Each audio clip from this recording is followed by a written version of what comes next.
നമ്മളെ കാളാട്ടമ്പലത്തിൻ്റെ ഒരു പ്രതിഷ്ഠാദിന മഹോത്സവത്തിൻ്റെ ഭാഗമായിട്ടാണ് കേട്ടോ ഞാനിവിടെ ഇന്ന് ഇവിടെ പ്രതിഷ്ഠാദിന മഹോത്സവവും അതിനോടനുബന്ധിച്ചിട്ടുള്ള ചെറുതായിട്ടൊരു സദ്യ ഉണ്ടായിരുന്നു കേട്ടോ. പണ്ട് ഇവിടെ അയ്യപ്പൻ്റെ ക്ഷേത്രമാണ് കാണുന്നത്, കാളാട്ടമ്പലത്തിൻ്റെ അവിടെ. ഇതാ കണ്ടോ, നല്ല അതായത് ആൽമരമാണ്. ഈ മരത്തിൻ്റെ ചോട്ടിൽ നിന്ന് നല്ല ഓക്സിജൻ കിട്ടുന്നൊക്കെയാണ് സങ്കല്പം. അപ്പോൾ പണ്ട് കാലത്ത് നമ്മൾ അമ്പലത്തിലൊക്കെ പോയി നിന്നിട്ടുണ്ടെങ്കിൽ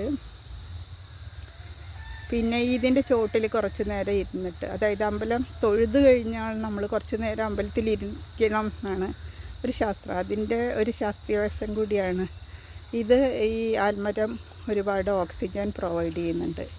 അപ്പോൾ ആ ഓക്സിജൻ നല്ല ശുദ്ധമായ ഓക്സിജൻ നമുക്ക് കിട്ടാൻ വേണ്ടിയിട്ടാണ് പ്രദക്ഷിണം കഴിഞ്ഞിട്ടുണ്ടെങ്കിൽ നമ്മളിവിടെ ഇരിക്കണം എന്ന് പറയുന്നത്.